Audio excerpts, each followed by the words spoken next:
All right, I see many of you are logging on here on this wonderful, wonderful Thursday morning. If you're up here in the North Country, we've had snow after snow after snow, and I guess we're predicted at least tomorrow it's supposed to, well, snow.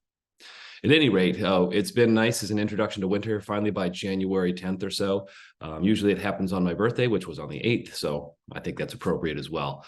We'd like to welcome you all to our health and wealth program. It's been wonderful to have Michelle. She's actually had a new addition to the family, so we're going to congratulate her tremendously, and we'll let her talk more about who, how, what. You're still glowing, which is outstanding. We appreciate you tremendously.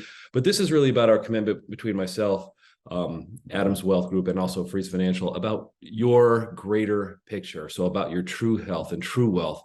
And we think health is a massive part of that true wealth. So we just want to make sure we have a commitment to you and bettering your life in many ways, not just financially, but in others as well. Today, I want to kick it off a little bit, and I'm going to throw it actually over to Thomas at Tim's office just to say a few things about Tim as well. And I'll bring David on a little bit after that as well. So how about Thomas? Thanks, Chris. Yeah, just appreciate everyone joining us today, and want to reiterate that Michelle is here for us to leverage and use. So clients of Chris's office and David's office and our office, make sure to take advantage of that because it's complimentary to you. And to Chris's point, yes, the X's and O's and the investing is one thing, but this is something completely different that we feel can enrich your lives and we're passionate about. So want to just say congratulations to Michelle. She did say she wanted an introduction of just let everyone know I'm just coming off maternity leave. I'm a mother of two and very sleep deprived. So she's self-deprecating in that regard, but I think she's going to do an awesome job. And she'll talk a little bit about just some branding changes that she's made. And so I'll tee that up, and Michelle, you can go into more detail on that. But again, just appreciate you all being with us. Awesome. Thank you, Thomas. And before we even go into Michelle, let me bring my great friend and almost brother, David Adams, on as well. So the ideation of this, myself, he and Tim, between the offices, is to really cover a bigger picture of your true wealth. And David was on that, just immediately. So he actually has the relationship and originally with Michelle. So we're very fortunate to have such a wonderful, nationally renowned nutritionist and I guess just health coach, if you will, brought to us by David. So David, a few words for you before she starts. Yeah, thanks, Chris, and congratulations, Michelle. Lots of changes. Good to see you. Yeah, this is like Chris said. I won't say everything he said again, but just to reiterate, it's very important to us that we're looking at the holistic areas of your life, not just your wealth, and health is such a big part of that. And we've had some great sessions with Michelle and clients that have utilized her. She's worked with myself over the years, and she's also helped my father. I'm very appreciative of that. So just great information to be learned. And I think today we're talking about fasting, which the longest I've ever gone, I think, is however long I sleep, maybe 6-7 hours. That's as long as I've fasted. So I'm excited to learn about the benefits. Sorry, Chris, I took your dad joke. Sorry. No, you did. You started right away. But yeah, that's all I have to say. Just glad everybody's here. And yeah, we'll do some Q&A, obviously, throughout the session and at the end. Thanks, David. Appreciate that. My mom has also reached out to Michelle. So I'm going to say there's some great testimonial, and I have these wonderful discussions with her as well because she's a wonderful, wonderful resource. But with that, no further ado, we'd like to bring you our expert today talking about fasting slowly. I just like saying that. That's another dad joke. Oh, boy. That was pretty bad. But yeah, I know. That was my other one. You're good. I'll leave it at that. Michelle, I'll bring you on so we no longer have to endure these horrible dad jokes. Oh, you guys are amazing. Thank you so much. I'm not worthy of any of that introduction. I am a sleep deprived mom of two these days. So my daughter is 8 weeks old today. Don't you worry. I've included pictures of her and my son in the presentation because I know that's what you guys are here for. I'm just kidding. Today we're going to talk all about fasting. With it being the beginning of the year, and many of you probably have New Year's resolutions centered around health, I wanted to remind you of some just basic nutritional tips, just some of the foundational points that we need to remember when we're making food choices, whether we're doing intermittent fasting or no matter what kind of diet type. I don't even like that word, but what kind of nutritional journey we're on. I want to remind you of some of the basics, and then we're going to dive into 3 different types of fasting, but you're probably scratching your head going, I didn't even know there were 3 different types. I just thought about that 16-8 thing I hear everybody talking about. But yes, there's 3 different types, so we're going to talk about those. And then we're going to go into some things talking about your immune system. We're going to briefly touch on the ketogenic diet because there's a fasting component in there. And I know that's kind of a fad eating style that's going around right now. Nothing wrong with the, I don't mean fad in a negative with any negative connotation, but just kind of a buzzword out there. And then we're going to end with that immune system, talking about the immune system and how we can best support our immune system during cold and flu season. So with that, I'm going to share my screen. Here we go. You guys just yell at me if you can't see my slides. I think you should be okay now. 3, 2, 1. There we go. All right, all about fasting. Let's dive right into it with some beautiful pictures of my kids. Guys, I have 2 kids. Isn't that crazy? So my older son, Oakley, that's him. He will be 2 next week. He has been the best big brother to his baby sister, Remy Girl. Her name is Remington. She goes by Remy Girl. And she is 8 weeks old, like I said today. And she is so smiley and so happy. So I'm just a proud mom showing off my babies there. All right. Beautiful. Beautiful. Thanks. Yeah, absolutely. You should be proud. Wow, look at those cuties. Oh my gosh. We went on my godfather and my dad are pilots, and my godfather has a little 4-seater Cessna. And so on New Year's Day, we went in his little 4-seater Cessna. Oakley went on his first airplane ride, and he just thought that was the coolest. That is. I think David has yet to go on his first airplane ride, so we want to take him too. Oh, all right. Come on, David. We'll I'm kidding. All right. I heard you, Chris. I heard you. What you guys are here for today. Let's talk about food. So Dr. Mark Hyman, you've heard me quote him before, but he is just a brilliant guy, head of strategy and innovation for the Cleveland Clinic Center of Functional Medicine. And he said food has the power to heal us. It's the most potent tool we have to help prevent and treat many of our chronic diseases. That is super backwards from our traditional healthcare model. Let's call it a sick care model, where we go to the doctor, we get a pill to treat the symptoms versus finding out what is the root cause of what our symptoms are. Why do we have these symptoms? And let's treat that. Okay, so he says that food has the power to heal us, and I fully believe that. That's why I'm in the profession that I am today, because I've seen it work time and time again of healing the root cause of whatever it is that you have going on. And that way you're not taking a medication for the rest of your life and you're not dealing with those symptoms and just trying to manage those. You've really eliminated the symptom altogether. And food is so powerful in that nature. So let's go back to the basics. Like I mentioned, I'm just going to remind you of some of the things that no matter what style of eating you are following, these will apply. So first and foremost, healthy fats are a necessity. We demonize fats for the last 30 years, and we really need to retrain our brain to think about fat as a necessary form of calories. Okay, our body loves healthy fats. Carbohydrates should be complex. We're going to touch on the difference between simple carbs and complex carbs, and we're going to talk about what foods are complex carbs.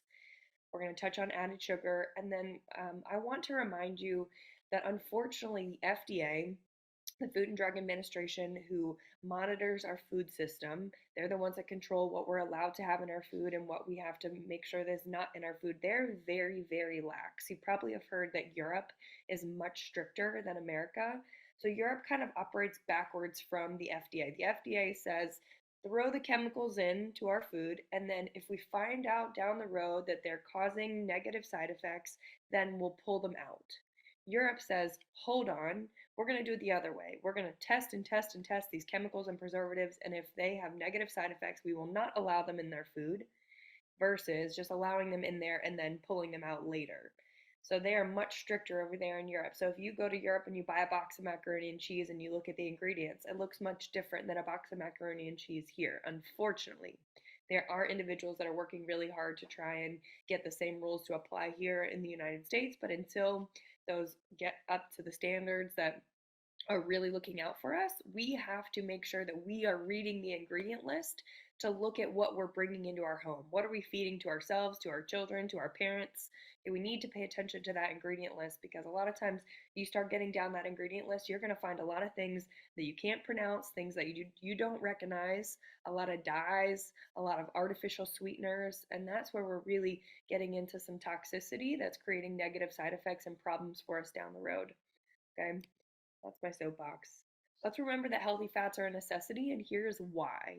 Okay, this is a picture of one of your cells. So your body is made up of trillions of cells, and around the outside of every single one of our cells is called a phospholipid bilayer. Okay, phospholipid bilayer. Lipid's another word for fat. So around the outside of your cell, think about it like a fence that goes around the outside of your cell, and it controls what comes in the cell and it controls what leaves the cell. You can imagine that's a pretty important job, right? It keeps the cell safe, right? So if we are eating unhealthy fats to build that phospholipid bilayer, lipid, another word for fat, if we're eating unhealthy fats like fried food or canola oil, vegetable oil, soybean oil, corn oil, these inflammatory oils, we're going to still use those fats to build these phospholipid bilayers, but that's like building a house out of foam bricks.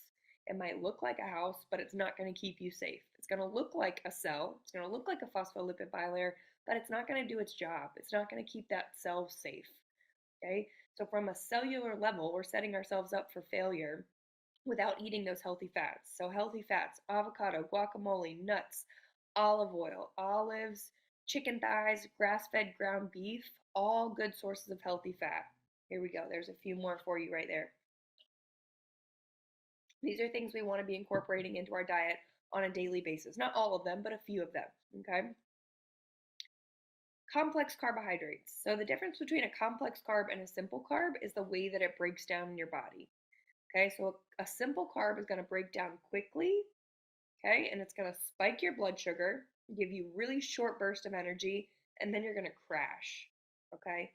Excuse me, you guys. I have an 8-week old, so I've been up, so my immune system is not functioning properly, as you can see. So with the simple carbs, it's going to spike your blood sugar, and then you're going to have this crash. So look at that graph in the bottom right-hand corner of your screen. That's two individuals. Okay, it's the blood sugar of two individuals. The red line, that's somebody that just had some simple carbs. They had a bagel with cream cheese and an orange juice.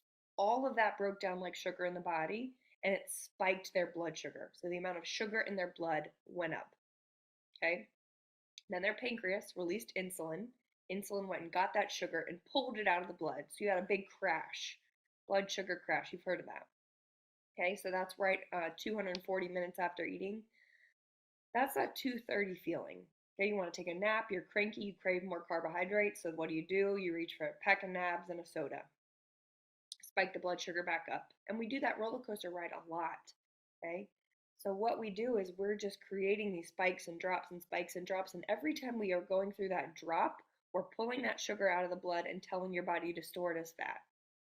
Okay, so if you're on a weight loss journey or you're trying to maintain a healthy weight, we have to minimize the simple carbohydrates. We don't want that roller coaster ride. What the longevity experts are telling us is that every time we spike our blood sugar, we're taking time off our life. We want to live in that green zone, okay? So that is complex carbs, healthy fat, and protein. All right, so that green line, that's the blood sugar of someone that just had a complex carb with some healthy fat. So that might have been a steak, broccoli, and sweet potato. It might have been some scrambled eggs and bacon and some berries. Okay, very little impact on your blood sugar. So you don't have the spike, you don't have the crash, you don't have that 2:30 feeling. There's nothing being told to your body to go get it and store it as fat. Okay, so when we're reaching for carbohydrates, I'm not demonizing carbs at all. We just want to make sure we're reaching for the right kind. Brown rice, sweet potato, brown rice pasta, quinoa, beans, oats, root vegetables, black rice, also known as forbidden rice, and green vegetables. Okay, all good sources of complex carbs. Added sugar. This is a major problem in the United States, okay? The average American right now is consuming 90 grams of added sugar per day. That's the equivalent of 22 teaspoons. Compare that to what the World Health Organization recommends, which is no more than 6 teaspoons or 25 grams of sugar per day. For any mamas on the call, for all kids under 2, they recommend 0 grams of added sugar per day. Think about the average American kid. Think about their food. It's loaded with sugar and dye. They want those kids to keep coming back. Okay, sugar is incredibly addictive. It's 8 times more addictive than cocaine. Lights up the same receptors in your brain as the drug, the stimulant drug. We need to be aware of how much sugar we're consuming. So if you haven't made a New Year's resolution yet, I recommend this one.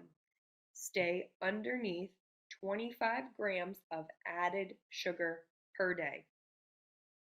It's much more difficult than you think because sugar sneaks its way into everything. 16 grams of added sugar in Sweet Baby Ray's barbecue sauce, 4 grams of sugar per one serving of ketchup. It's in your tuna packets. It's in your yogurt, unless you're buying specifically unsweetened yogurt or sweetened with stevia. All right. So under 25 grams of sugar per day, and that's added sugar. So not an apple, not a banana, that's natural sugar. It's any sugar that's been added to make a product taste sweeter. Okay, you're going down the aisle of the grocery store and you're wondering, should I bring this home? Should it come into my pantry? Should I feed it to my kids? Should I feed it to myself? So I want to retrain your eyes on where to go. So first things first, you notice there's an arrow pointing towards the serving size, right? That's not necessarily because that's how much you should eat of that product. That's just letting you know that the rest of the information on this box is based off of that serving size. For example, you probably recognize this box, the brown sugar cinnamon Pop-Tart box. Okay, Pop-Tarts are packaged in packages of 2, and that package is not resealable. That's very confusing. All right, so we assume that one serving is 2 pastries. Well, it's not, it's just 1. And so if you were like me and every day before 4th grade you're eating 2 Pop-Tarts, then we need to double all of this information. So in one pastry, 210 calories, we don't care so much about that. Come on down to saturated fat.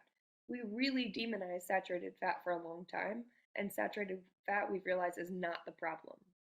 Trans fats are very harmful for you, very inflammatory, and the FDA did recognize that, and they became illegal in 2015, so you shouldn't have to worry about this anymore, but just do a double check, okay? Come on down to the sugar. 16 grams of sugar per one Pop-Tart. Okay, remember the goal is underneath 25 for the whole day.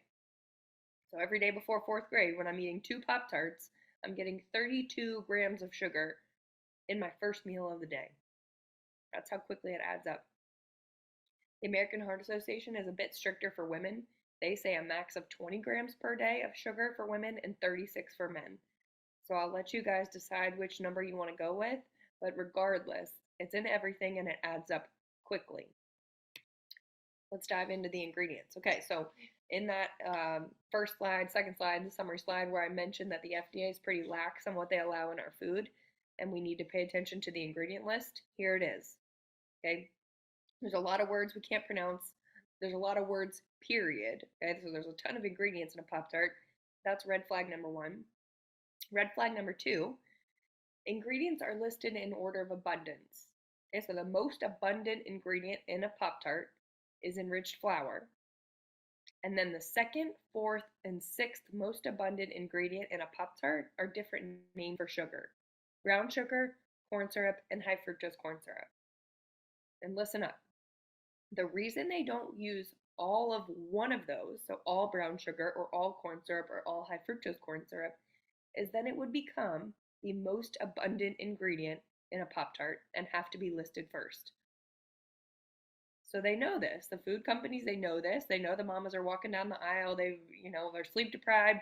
They don't know what they're looking at. They read, oh, enriched flour can't be that bad. In the cart it goes. They pull that Pop-Tart box off the shelf. They see high fructose corn syrup as the primary ingredient. Well, it might go back on the shelf. A mom might recognize that and say, oh, I don't want to bring that home. But instead, they hide it. They hide it down in the ingredient list. So we have to be informed consumers that are paying attention to what comes home. Keep coming down, we've got TBHQ. It's a form of butane used to preserve the shelf life of processed foods. There are negative side effects associated with it: nausea, delirium, vomiting, asthma. We've got an asthma epidemic going on in our kids right now, and I fully attribute it to the foods that we're feeding them. Caramel color is linked to lung cancer in rats. It's on California's list of potentially toxic chemicals. It's illegal in 2 countries in Europe, and in the rest of the countries in Europe, if you have any dye, including caramel color, in your product, you have to put a big warning label on the front. Okay. And then we've got a bunch of other things, long preservatives that keep the Pop-Tarts good through the zombie apocalypse. So just an example of why we need to pay attention to the ingredient list. Back in 2020, we got a new nutrition facts label. Really excited about that. The calories got a little bigger, don't care so much about that. But now the food companies have to be transparent about the amount of added sugar they're dumping into our products. Okay. So that makes it really easy for us to tally that number 25. If we're trying to stay underneath 25 grams of added sugar each day, we now just have to look at this line. It includes 10 grams of added sugar. Okay, so that's 10 towards my 25 on the day. Easy peasy. This number right here, your percent daily value, if we're going off of 25 grams for my math wizards on the call, that doesn't make any sense because 10 grams is not 20% of 25.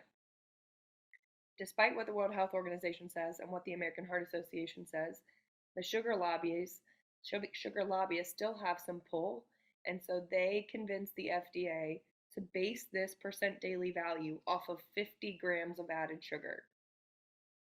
So what the FDA is telling you through this label is that it's okay to have 50 grams of added sugar every day. And that is just way too much. The World Health Organization says so. The American Heart Association says so. So just disregard this number, okay? The sugar lobbyists are powerful. Okay, now that we've got the basics, let's get into fasting. That's what you're here for, right? I'm sorry, guys. Sleep deprived mom. Let's talk about fasting. Let's define it first. Fasting is the practice of abstaining from consuming any calories for an extended period of time. Okay, so there's a lot of confusion about, can I have this? Can I have that? Can I still be fasting if I have this? And the true definition of fasting is no calories at all. That would be water and black coffee. That's pretty much it. Okay? Abstaining from consuming any calories for an extended period of time. And there's 3 different types of fasting we're going to dive into. We're going to talk about the health benefits of each after defining each of them, and then I'm going to give you an idea of what that looks like as far as fasting goes. Okay, like a real life example. So let's first talk about long-term fasts. So long-term fast would be considered anything greater than 24 hours. So not consuming any calories for longer than 24 hours. And we're really starting to see the benefits of this. And if you really think back ancestrally to this concept, we haven't had access to food the way that we do now for the majority of human history. The majority of human history, we were hunters and gatherers.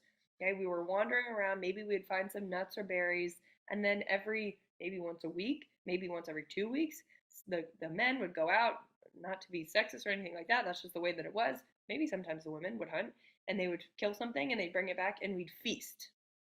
And then we wouldn't have a huge meal for another few days, maybe a couple weeks, but we are biologically wired up to go without food for longer than 2 hours. Okay? It's not normal the way that we have access to food, eating 3 meals a day and then all the snacks in the whole wide world that we could ever want. Our bodies actually do really well when we give our body a break from digesting food. The way that we have to send energy to our digestive tract all the time is actually really difficult for our bodies. We're wasting a lot of energy. Okay, so one of the benefits of fasting is giving your body a break from digestion. And when you give your body a break from digestion, you have excess energy for your body to use to do some other things. Okay? We call that cellular autophagy. So when you're not digesting food, right? So you ate your last meal, let's call it last night. You had dinner last night, and what is it? It's 10:30 where you are, and you haven't eaten anything today. So you've probably digested your dinner by now, and now there's nothing in your digestive tract. And so you've got excess energy that otherwise you would have been sending to your digestive tract that you can use for something else.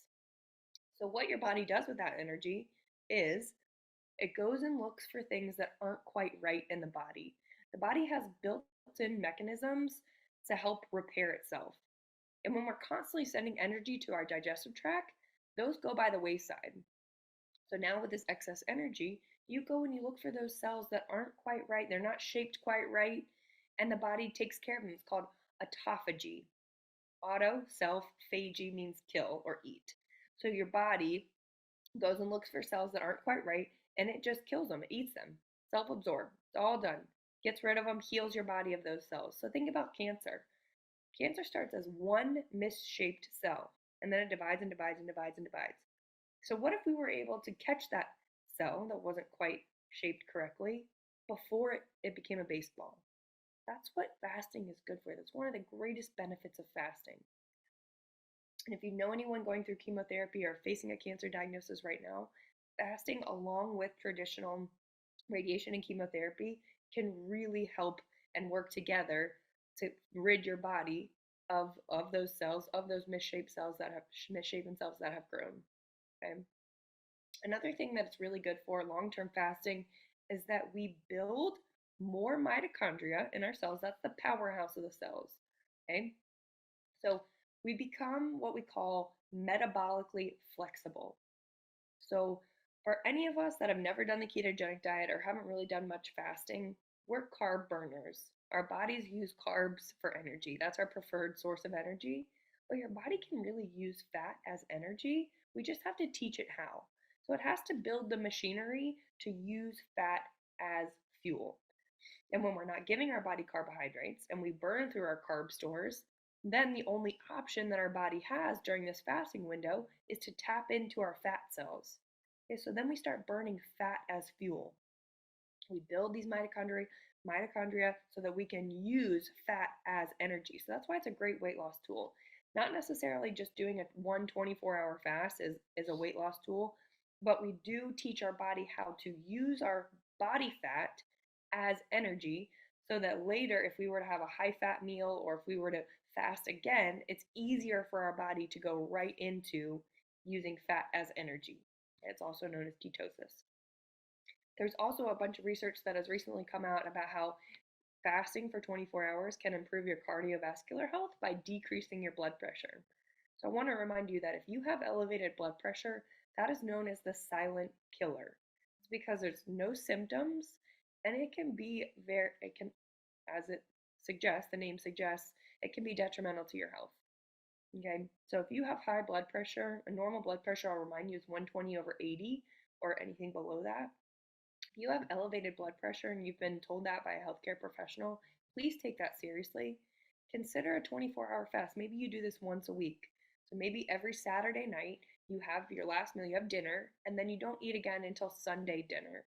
Okay, try and improve that blood pressure. Get that blood pressure down to normal. Really take that seriously. Again, here's what that looks like. Okay, so maybe it's monthly. If this is really intimidating, you just want to start doing it once a month. If you are really trying to tackle and go after a health complication with this, something like high blood pressure, I would recommend doing it more than just once a month. Okay, so maybe once a week. 7 a.m. breakfast, 12 p.m. lunch. So you had breakfast this morning, you're gonna have lunch today, you're gonna have dinner tonight, and then we're not gonna eat again until tomorrow night dinner. And this to me seems like much less intimidating without having to go to bed hungry. So getting from tonight dinner and then knowing that we get to eat tomorrow just at dinner time, that feels really attainable. Okay, so think about implementing this maybe just once a month, that 24-hour fast, giving your body a break from digestion, letting that cellular autophagy occur, tapping into your fat stores, and then making sure that our blood pressure is at a normal level. Okay, second, let's go into the fasting mimicking diet. So for some of us, fasting or abstaining from all calories feels impossible. There is just no way that I could not eat for 24 hours. Some of you are doing that thing right now in your head. There's just no way I could do it. I wouldn't be able to make it. And I hear you. Okay, so David, I'm talking to you. The fasting mimicking diet might be the way to go. So this is a specific meal plan where you drastically reduce your normal calorie intake to help mimic some of the benefits that you might get if you were fasting completely. Okay. So when I say drastically reduce, I mean that's taking your calories down to 25 to 30% of your normal calorie intake. Okay. So we're not fasting completely, but we can still generate some of the benefits of fasting by not eating as much. All right, so here's some of the benefits. We can create decreased inflammation. As a reminder, inflammation is the root cause of about 80% of disease.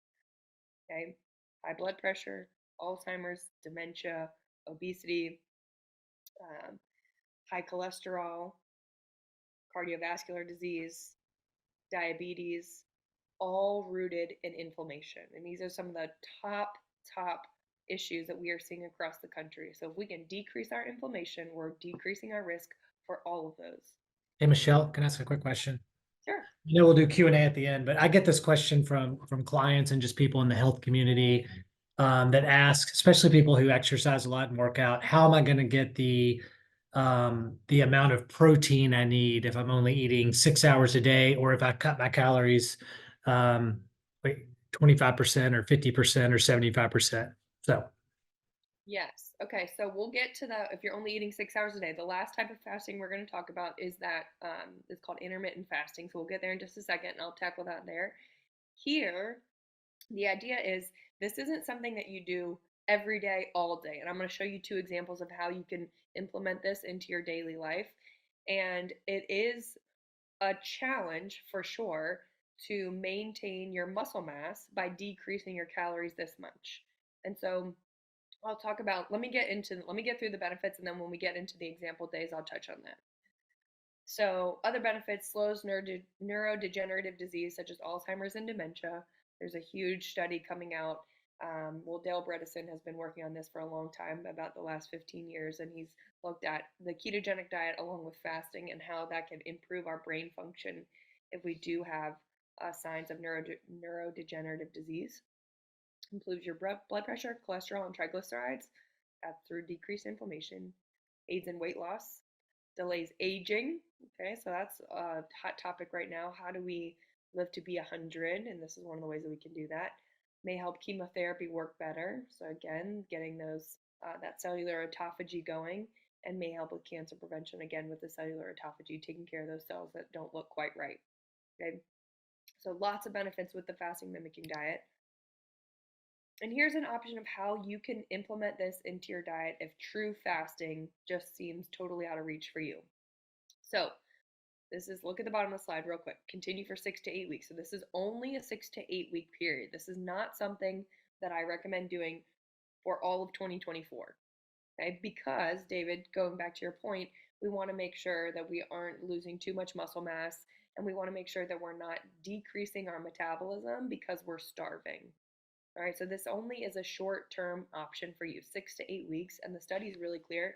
If you have high triglycerides, this is one way to lower those triglycerides really quickly, okay, in just 6 to 8 weeks. So triglycerides, that's the fatty part of your blood, and if your triglycerides are high, you're at higher risk for diabetes. So this might be something that you want to consider. Okay, Monday, we eat our normal calories. Maybe that's 1,800 calories. Tuesday, we only consume that lower amount of calories, so roughly 35% of your normal calorie intake. I'm sorry, you guys. Consume 35% of your normal calorie intake. Wednesday, normal. Thursday, lower. Friday, normal. Saturday, lower. Sunday, normal. Okay? So we're not doing it across every single day. So we're not living in a major caloric deficit. Because what happens then is that we start to starve ourselves. And when we go into that starvation mode, we just start holding on to everything that we're eating. And we're not losing any weight, and we're not reaping the health benefits. So it's kind of an every other day process, with Sunday and Monday having 2 back-to-back days of your normal caloric intake. So on those days where we're eating our normal calories, we're making sure that we're getting enough protein, okay, getting enough healthy fat, and we're not overdoing it on the carbs. And then on the 3 days a week when we're doing those lower calorie days, we still have to make sure that we're getting the correct proportion of macronutrients. So if you come to me and you're like, hey, Michelle, I really want to lose weight and I want to track my macros to do it. Typically what I'll tell you is that roughly 45% of your calories should come from fat, 30% should come from protein, and 25% should come from carbs. Okay, so that if that's your plan, if you're doing this for weight loss, on Tuesday, even though you're only eating 35% of your normal calorie intake, those percentages should be the same. Still, 45% should come from fat, 30% should come from protein, 25% should come from carbs. So we want to make sure that on that day where we're lowering our calorie intake, we're not just having vegetables. Okay, vegetables, you can eat a lot more vegetables because they're lower in calories, and the volume would be higher. but we do have to be very diligent, as David is suggesting, about your fat and your protein. Okay. And I also recommend doing this while you do a strength training routine. Keep up that muscle mass. It's one of the greatest ways that we can extend our lifespan is by doing a strength training routine. And this way, on those days where we're consuming fewer calories, we're still strength training, so we're not breaking down our muscle tissue with the lower calories. Okay. Then the other way that we can do this, and this is more for you just want the health benefits and you're not necessarily looking for it from a weight loss perspective. 4 times a year, so once a quarter, we do 5 days in a row of just lower calories. Okay, this gives our body that break from digestion. We're doing the cellular autophagy. We're lowering inflammation. We're giving our gut a break from all the consistent digestion. We're asking it to do less. Okay, so it's less energy that we're spending. And we only do it once a year. Once a quarter. So 4 times a year. So again, more for the health benefits versus the weight loss benefits. Okay, and that way we're not really taking a huge hit on our muscle mass because it's just for 5 days once a quarter, and we're making sure again we're doing a strength training routine. When we're doing this 5 days, you can really pull your exercise back because your energy is going to be obviously a little bit lower because you're not consuming your normal amount of calories. So you don't have to hit it hard in the gym during these 5 days, but afterwards we want to make sure we go right back to our strength training routine to keep up the muscle mass. We don't have a deterioration there.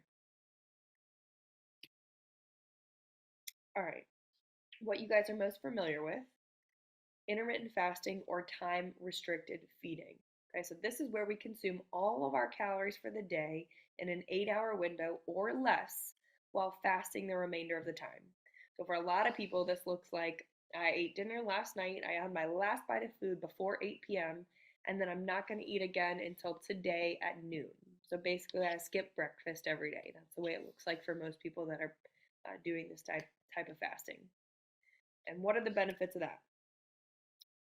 Decrease inflammation, prevents blood sugar swings, which are associated with elevated cholesterol, inflammation, and hypoglycemia and diabetes. Okay, so decreased blood sugar levels in type 2 diabetes. So if you are pre-diabetic or you have type 2 diabetes, talk to your doctor about implementing intermittent fasting. It is a way to help blood sugar stability, slows neurodegenerative disease, improves blood pressure, cholesterol, triglycerides, aids in weight loss, delays aging, and then again with the cancer prevention and chemotherapy, aiding in chemotherapy. So this is the one that a lot of people are using most often for weight loss when it comes to the 3 different types of fasting.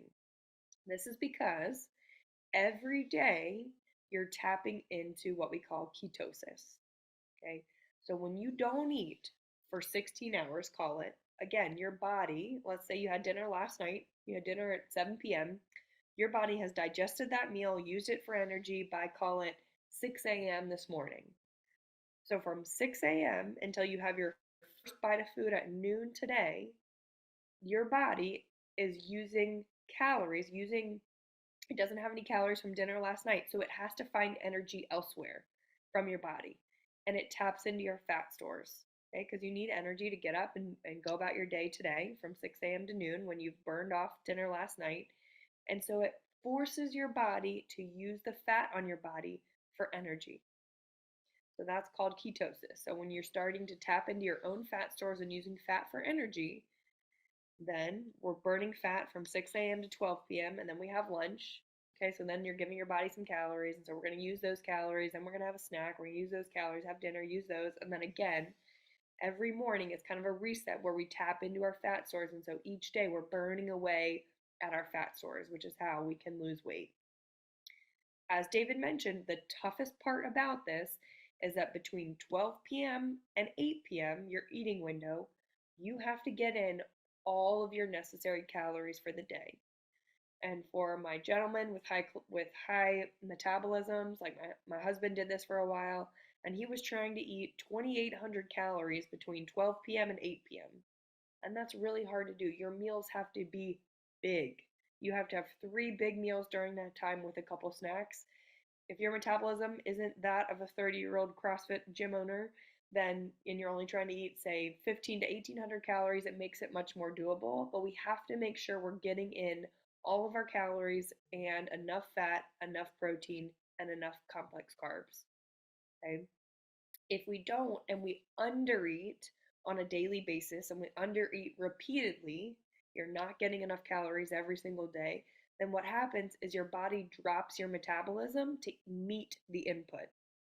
Okay, so in our practice, we have what's called an in-body scanner. Many of you might be familiar with that. It does how much muscle mass you have, how much fat mass you have. It's like a little bit bulkier than your bathroom scale. You stand on it and you hold these handles, and in 30 seconds, it spits out a reading of what you're made of. Okay, how much water mass is in there, but most importantly, how much fat mass do you have, how much muscle mass do you have, what's your muscle mass distribution, right leg, right arm, left arm. Um, and then it estimates what's called your basal metabolic rate. It's essentially your metabolism. So how many calories would you burn if you just laid on the floor for 24 hours? All right, so the average female I see burns roughly, let's call it 1,300 calories if they were to lay on the floor for 24 hours and do nothing. Okay, so they need 1,300 calories every day to survive. Right? But nobody just lays on the floor all day. They get up, they go for a walk, maybe they go to the gym. They're burning calories throughout the day because they're moving. They're doing low-level physical activity, hopefully throughout the day. So, hang with me, don't let me lose you. Okay, so if we are eating below that basal metabolic rate, 1,300, we're going to go with that. Then what happens in your 8-hour window, say you can't get enough calories, you're not getting enough calories, your body starts to eat away at your muscle mass because that's what keeps your metabolism going. That's why you burn calories when you're doing nothing, because you have muscle mass that's burning energy, right? So a way to decrease our metabolism is to eat away at the muscle mass. So if we undereat repeatedly, our body's going to go after that muscle mass. So we have to make sure we're eating enough in that 8-hour window that we're not working against our goals and dropping our metabolism. We drop our metabolism as we age anyways, unless we're doing a really good job with our strength training routine, then we can keep it as high as possible, as long as possible. That's why strength training, another reason it's so important. So we don't want to undereat here. So if you're having trouble following me or you want to do this, but you're not sure how many calories you need and what that looks like as far as your meals go and snacks go, that's why I'm a resource for you guys.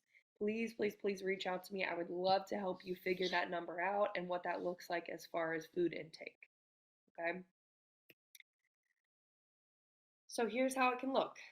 We can fast through breakfast, have our first meal at 12, have a snack at 3, and then have our third meal at 7 p.m. We just have to make sure we're getting all of those calories in. We have our last bite of food by 8 p.m., and then we do that 16-hour fast until 12 p.m.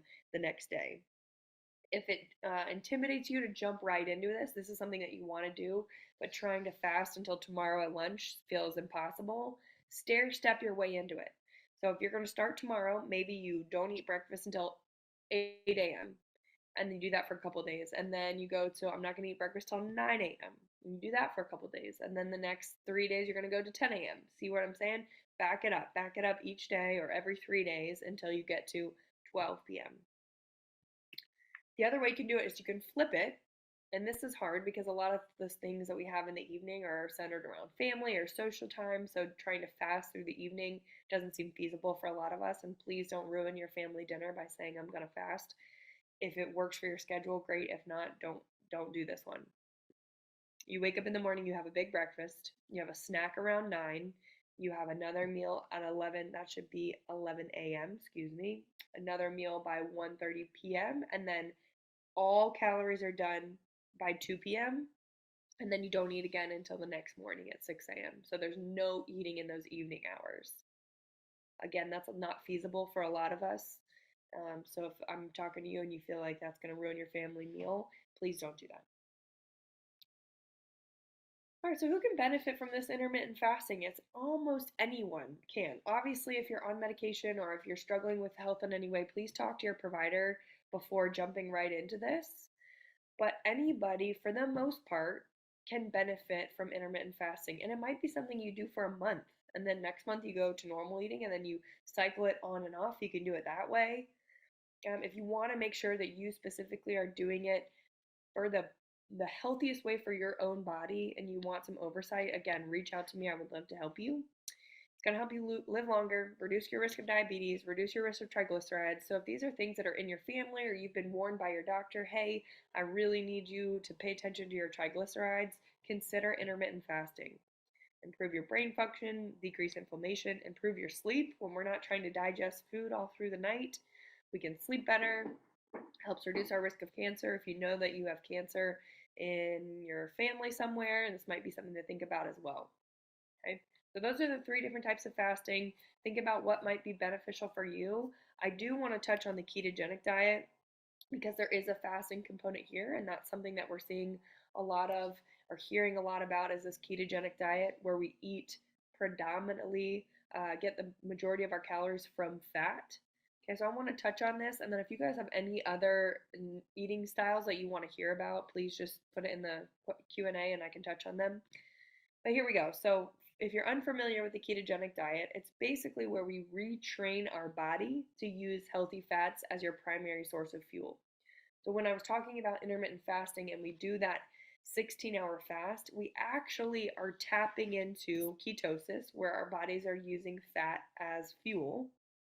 But then when we go to eat lunch, we tap out of that ketosis and we go back to burning carbs, unless we're going to have a really high fat meal. Okay, the ketogenic diet is designed to be burning fat 24/7. So you're always in that state of ketosis versus intermittent fasting where we're tapping into it and then we're out of it, and then we're in it, and then we're out of it. Okay, that's the primary difference here. The ketogenic diet is used for weight loss. It's used to decrease inflammation, improve cognitive function, prevent and reverse early Alzheimer's and Parkinson's. You guys might have heard me talk about my grandfather. He's 90 now. But about 3 years ago, he started with some cognitive decline, and I put him on the ketogenic diet for 3 months. And we tested him before, tested him after with the cognitive test called a MOCA, and he did great. There was no decrease in his cognitive impairment over those 3 months. It was really difficult for him to maintain this, and he was 87 at the time, and he's like, Michelle, listen, I want to eat the way that I want to eat. I'm 87. He's not 50 with early Alzheimer's. It was tough for him to maintain this style of eating. So, full disclaimer there, it does take some forethought and some planning. But he is my N=1 study of there was no cognitive decline during the time where he was in ketosis and doing the ketogenic diet, which is pretty cool. And then improve your metabolic flexibility, meaning you can burn fats for energy or carbs for energy, which is also a pretty cool tool to have. This is what your calorie intake looks like. The majority of your calories come from fat. Okay? 75% of your calories from healthy fat, 5% from carbs, 20% from protein. This forces your body to learn how to use fat as your primary source of energy. Okay? This is what an example day might look like. There's that fasting component. We don't eat anything in the morning to jumpstart your body into ketosis. Okay, so without giving your body any calories, we force our body to start burning our own fat as fuel. And then for lunch, we're going to give it a healthy fat filled meal so that we stay in ketosis. Grass-fed ground beef burger, no bun, topped with half an avocado, so healthy fat in the ground beef, healthy fat in the avocado, 1 cup of broccoli roasted in avocado oil, another healthy fat. Okay, snack, macadamia nuts, 5 Applegate pepperonis, so a high-fat snack. The pepperonis do have some protein in there. And then dinner, bacon-wrapped chicken thighs with roasted asparagus. Okay, I've seen this done in a really unhealthy way. Lots of pork rinds, lots of cheese, McDonald's burger with no bun. This is not what I'm saying. Okay, we want to implement those same principles that we talked about at the beginning of this presentation into the ketogenic diet. Whole real food, less ingredient lists. Okay, the ingredient list should have few ingredients, all right? So we can do this in a healthy way. If the ketogenic diet is something you're interested in, please reach out to me. I would love to help you. I have a meal plan that I can send you to get you started on the right track. Talk to your doctor before you do it, just to make sure it's right for you. Okay, recognize that the beginning might be tough. Your body is not used to burning fat as their primary source of fuel. Your primary source of fuel, unless you've done this before, is carbohydrates. Okay, so when your body is not getting any carbohydrates and all you're giving it is fat and it's not sure what you're asking it to do quite yet, you go through what's called the keto flu. You get the shakes, you're cranky. It almost feels like the flu-like symptoms, body aches, because your body is just really confused. It's really trying to build that mitochondria so that it can start using this fat for fuel. Okay. And then I recommend if you're going to do the ketogenic diet, make sure you're actually burning fat for fuel. So you can test your blood or your urine to make sure that you're doing that. You're looking for ketones essentially, and I can talk to you about what you can order, a little kit to make sure that you're using fat for energy. And then the fasting component is really important to help get you into ketosis, and then your food, high fat food choices, keep you there. I hope I'm not losing anybody here. All right, I know we're like running out of time. I could talk to you guys forever. I want to have time for Q&A. We're in the middle of cold and flu season. You hear me right now. Our cold has ripped through our house. These are some of the things that we are doing to help support our immune system, and I want to pass them along to you. Supplements are huge. Really good quality supplements is really important. So I've put 3 brands on here.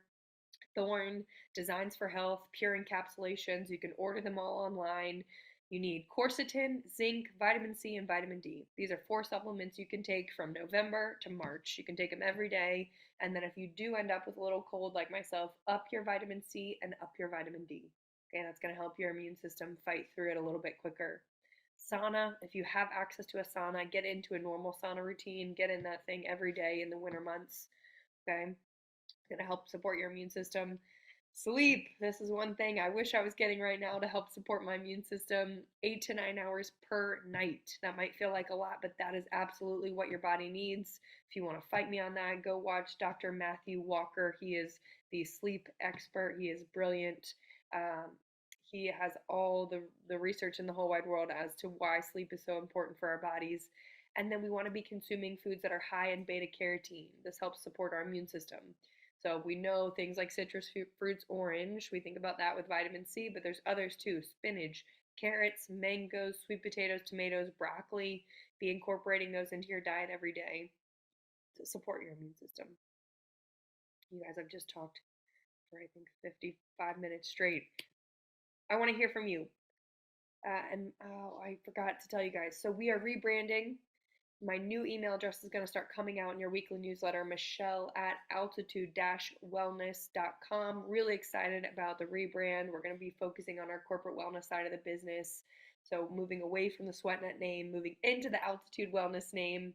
My SweatNet email will still be active for the next year. So if you guys forget, or if you have friends that email me at the SweatNet email, just let them know I will still get it for the next year. But ideally, we want to transition you guys to my new email address, michelle@altitude-wellness.com. You'll be seeing that in the newsletter. Anyways, I'm done. Questions? Sorry, I went forever. No, Michelle, that's awesome. You did a great job. We got about 8 or 9 questions, and I think David has 12 himself.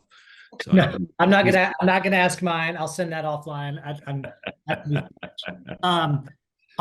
Thanks, Michelle. That was great. Chris, we can just kind of go through these. I'll do the first one and we can just kind of take Right. turns. Yep. Client asks, when it's time for, can you speak to the issues surrounding arsenic and brown rice? Do you recommend incorporating white rice also? That's a tough one. White rice is fine. There's just less fiber in it. So for those of you who don't know the difference between white rice and brown rice is white rice just with the shell still on it.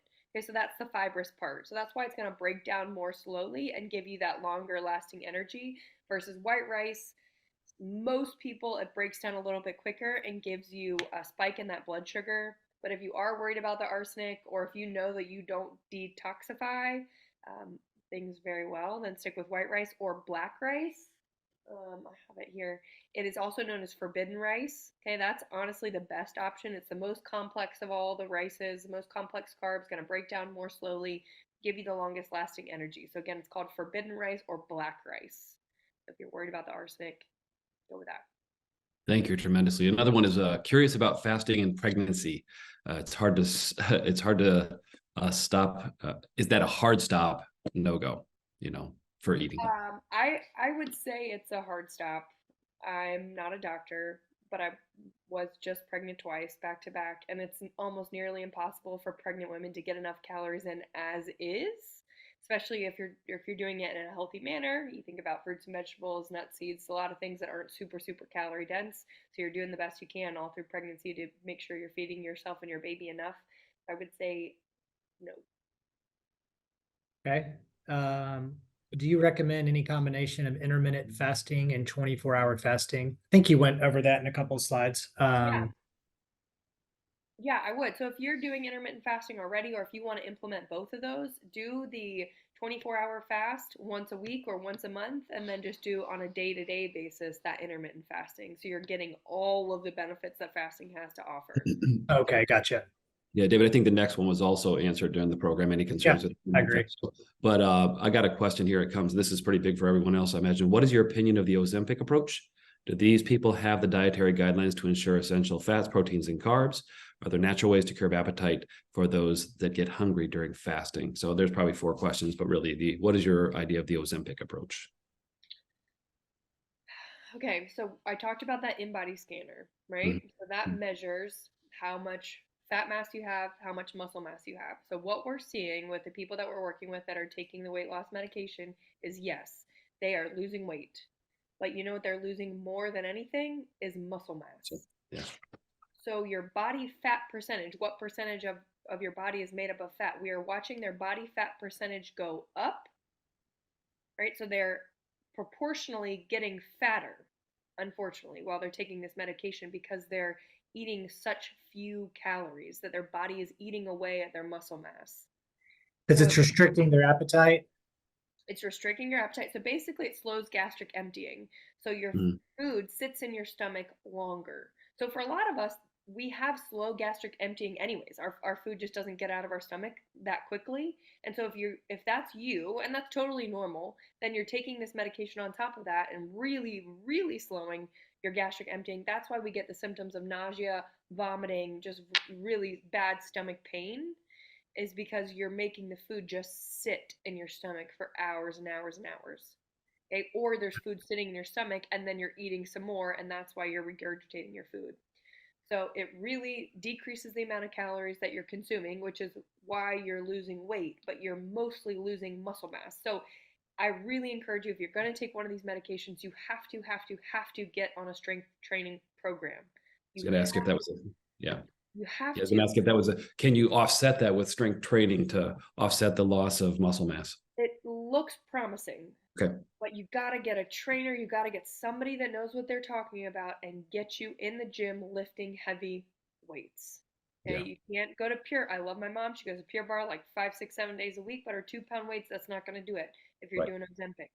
Okay, you have to get in the gym, get some supervision. Don't hurt yourself. You want to make sure you're doing it, moving correctly, lifting the correct amount of weight, but we got to offset the muscle mass that your body's gonna want to go after with as few calories as you're consuming.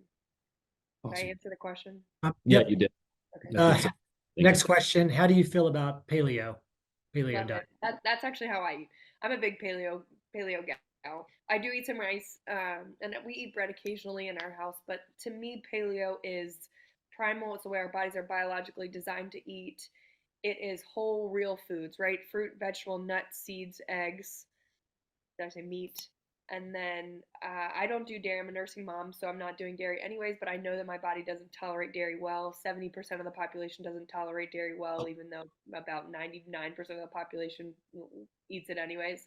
I think paleo with some loose boundaries can be one of the best ways to support the body. Eating beans. Is that similar to Whole30? Is that kind of very Whole30-esque? The only difference is that on Whole30 you can have green beans and white potatoes, and technically paleo you can't. I'm not a strict paleo person. I don't think that we have to eat super that strict all the time. If we want to have beans sometimes, have some cheese sometimes, have some rice sometimes. But otherwise, I love when I go to look for a recipe, or if I want to do a baked something, I put that word paleo in. I noticed because I was trying to find a meal delivery plan like Factor or Trifecta, one of those for my dad, and some of them were grouping like Whole30 and paleo as one, and I hadn't seen that before, so I didn't know. Yeah, pretty much the same. Okay. Awesome. Question was, how do you feel about seed oils? Inflammatory or okay? Seed oils, I would not do seed oils. There's a lot of controversy out there about canola. Mark Hyman will tell you that organic canola oil in moderation isn't the worst thing for you, but I don't know how many of us are buying organic canola oil, and I know for sure the restaurants are not using it. Okay, so when we go out to eat, the majority of the time our food is cooked in canola oil or soybean oil. It's really hard to avoid. So in moderation, it's fine. But when we eat out a ton, or if we're eating out and at home, we're cooking with Pam, regular Pam, or we're baking with canola oil or vegetable oil, we're creating that inflammatory storm in our body. We need the omega 3s to balance out those omega 6s. Those seed oils are high in omega 6s, which are creating the inflammation in the body. So at home, do the best you can. Avocado oil, coconut oil, olive oil at room temperature, even butter Ghee? and ghee are better options. Okay. Yeah. So there's about 4 more questions. We'll just hit them fairly quick. And then I think I got 1 or 2, but I know we're just a minute or 2 over, but I think it's valuable. So we should continue on with the questions. Go ahead, David. Is the ketogenic diet generally not the best for someone who has high triglycerides and cholesterol? I guess because of all the meat and everything you're eating.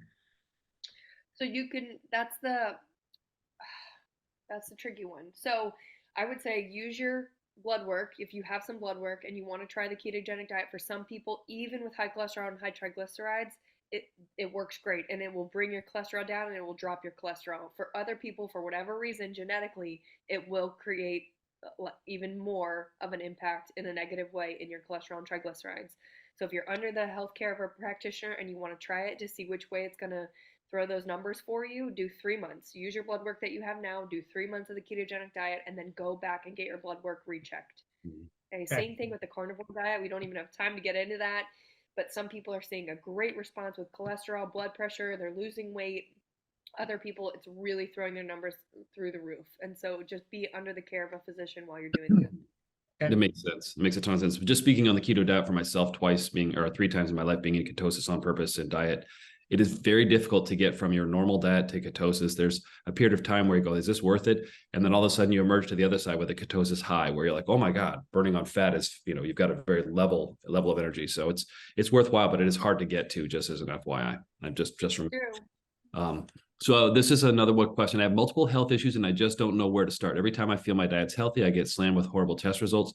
How can you begin helping? I'm pretty sure that might be something that you just want to have the person reach out to you directly rather than the panel. That's a very ambiguous question. So I'm going to say the person who did that anonymously, reach out to Michelle on those 2 emails. Let's have you do it. It's going to be much more beneficial to you. You didn't get the email. I'll ask.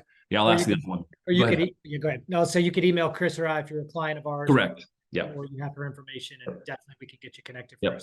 Or Thomas, we'll have you do that. If you were anonymous, so we don't know who you were. But Zach from my team said, what are some of the ways, very quickly on this, what are some ways to track caloric, protein, fat, carbs? Any recommendation for apps or strategies? I love MyFitnessPal. It's got the most preloaded foods in it that I've seen. I know there's some more that are emerging, and if you guys have a good experience with one, please let me know, because I'd love to be able to recommend more than just that one. But it's been around the longest, and it's got, if you scan almost any barcode, it will pop up in the app, and I think that's really user friendly. Awesome. One thing I did wanted to say is, you guys, nutrition is such an individual journey, and one of the best ways that I can help you is if you write down everything that you eat for 2 days and send it to me, and write down your goals. What are you sending this to me for? You want to lose weight, you want to not get Alzheimer's, you're going through chemotherapy, whatever it is, and then I can make personal recommendations to you based on what your current eating habits are. Right. I think this is said once too before, going along that line.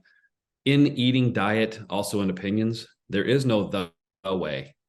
There is your way and there's others. Your body is so unique that you have to find your way. You can't say that this is great for everyone. Is that right? I think you may have said it. Yeah. And I found out quickly, just personal experience and from talking with other people, sometimes going on one of these, these diets, going full keto or Whole30 or whatever, it can be intimidating. Sometimes for me, what's worked best is if it's like 1 year, I'm just like, I'm going to quit eating chips at 10 o'clock at night. And then the next year was like, I cut out soft drinks in 2014. It was one thing and I haven't had one since. So sometimes doing things like that and then working your way into one of these diets versus just jumping in, which can work for some people, but sometimes they fall off pretty quickly versus if you do these things slowly. That's awesome. All right, another question. You spoke about having your body mass tested, standing on something like a scale. What was that test and where can you get it done? called the InBody Scanner. And if you go to the InBody website, they have a locator and you can find one near you. A lot of times they're in a gym. They might be in an F45 or in a CrossFit gym. They might be in a weight loss center. But a lot of times, even like the CrossFit gym or the F45, if you don't want to join the gym, they'll still let you come and use their machine for a drop-in fee of like 20 or 25 bucks. So just reach out to them. They're normally very, very friendly and they can accommodate you if you just want to do the scan. And then if they don't go through the results with you and you have no idea what you're looking at, screenshot the results and send it to me and I'd be happy to go through your results with you. Also, between scans, if you want to go full scan, I've got an InBody at home. It's a scale that's got the scanner. It doesn't give you all the massive detail of, ketogenic or of your metabolic process, but it does give you the distribution between fat and it gives you a light version. And it's only couple $100, I think it is. Just FYI. Yeah. So there's one that you can have at home as well. So this one, we'll go through these the next four. There's one comment on here which says, I really love Noom. It seems to have the most foods I eat preloaded. That was just a comment from somebody, so we can let you know that. But I think that any natural appetite suppressants. Yeah. Oh gosh. Not off the top. Fat is a really any sort of healthy fat is going to keep you full longer. So it's not an appetite suppressant, so to speak, but it's going to not like simple carbs, things that break down really quickly, bread, pasta, anything that's full of sugar. That's the opposite of an appetite suppressant. It almost stimulates your appetite. You're going to be hungry in 30 minutes, 45 minutes. You eat a bowl of cereal, you're hungry 45 minutes later. Eat things that are high in healthy fat, nuts, a handful of nuts, a scoop of peanut butter, a couple eggs, some guacamole. That's going to keep you full longer. So it's not necessarily an appetite suppressant. It's just going to not make you feel like you have to eat every 2 hours. Yeah, that's it. Sometimes I've heard like cinnamon. I mean, I don't know if that's true. There's no, the nice thing about this, you go and then look for some, you hear that from, oh, that's a good idea. Then you look for some resource to show you some actual results and they don't exist. So it's quite funny. Yeah. Let's see. Any difference in intermittent fast and eating early? I think you did this one versus like eating early and stopping early versus late. And I think you kind of went through those two different options for intermittent fasting. How do protein shakes compare versus whole foods? What type of powder? Protein shakes can be a good source of protein. I would say one a day and no more than 20 grams of protein in the form of a liquid protein shake. Your body cannot absorb more than 20 grams of liquid protein at a time. So because it's liquid, it's gonna go through your digestive tract rather quickly. Think about a steak. Your body has to work hard to digest a steak, right? You are getting all the protein out of that steak versus a protein shake. You drink it and it's down through your body rather quickly. So I work with a lot of gentlemen who say, oh, I'll have a protein shake and I'll do 2 scoops of protein. Okay, well, you're just excreting 1 whole scoop. So you're wasting your money, essentially. So 1 scoop of protein, if it's 20 grams, that's all your body can absorb as it digests quickly. Okay, so I do think a protein shake can be good. I think the protein kind matters. Don't get anything that's sweetened artificially. No aspartame, no sucralose in your protein powder. Okay, and the protein powder should have very minimal ingredients. All right, I love the Earth Fed Muscle brand. They have a plant-based one and a whey-based one. So if you don't tolerate dairy, opt for the plant-based one. Okay, I love brand Sun Warrior, super clean. Those are the 2 that I recommend the most. If you want a pre-made protein shake, the Orgain are good. Anybody on this call who's drinking Premier Protein, please drink your last one and then don't ever buy it again. Orgain, they make pre-made protein shakes. Evolve pre-made protein shakes. Both of those are much better options for you. And Orgain's at Costco as well. I've had it. Yeah, which just so anybody's wondering. So there's the last 2 things. I'm gonna just go through super. One is I was told by a medical provider that women shouldn't fast because it messes with their hormones. Is there any truth to that? Yes, there is some truth to that. So it really depends on your activity level, depends on where you are as far as menopause or if you are still having a cycle. Reach out to me. We'll talk about it. That's a good one. Last question. Go ahead, Dave. Sorry, Chris. Use EAA versus whey? ? What is EAA? EAA? What does EAA stand for? If you don't know, I don't know. I think it's probably a plant-based essential amino acid. There you go. I would imagine those are two different things. Supplements. Yeah. You So want you to can do get both. protein powder and you can take essential amino acids. Yeah. That's awesome. So two statements or questions for myself. One is there's a whole thing about microplastics in your diet. So that's something for another, I think, program, because I know you talk a lot about it. But one big one, and this is probably for another program, but it's gut health. The width of what you're eating a lot of small amounts of like wide amounts of fruits and vegetables. It tends to be very gut beneficial and actually helps in weight reduction, all the things you're talking of. So there's another aspect, not just fasting, is also gut health with the eating. I mean, we don't have to go through detail. Are those important as well? Very important, and we could spend a whole nother hour on each of those topics. So I think we should. Okay. Well, I love it. I think next one, let's explore that, because I think it's so important to say, okay, great, fasting is a piece. Fundamentally, a base could be. So for instance, and this is just a quick comment, I have a miracle for anybody who'd like it, just in case. You can take it, use it, and it was stumbled on by me. I make soup now, and I make phenomenal soup, and it's the easiest thing I've ever done. I take organic bone broth of any kind. I take vegetables that are in the fridge that may go bad. I chop them all up. Maybe I try to get 8 to 9 or 10 kinds. I buy frozen organic vegetables as well. I put them in the broth. I put in garlic, organic.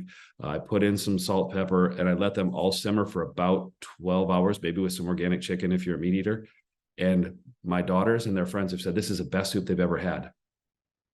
Okay. Just FYI, very simple. And my question to you with that is, getting 8 or 9 vegetables frozen in that form directly, are those a great source of it as well or not? Great. The goal should be 30 different types of plants per week. Nice. Goodness. All right, Chris, I'll be over at 6 for dinner.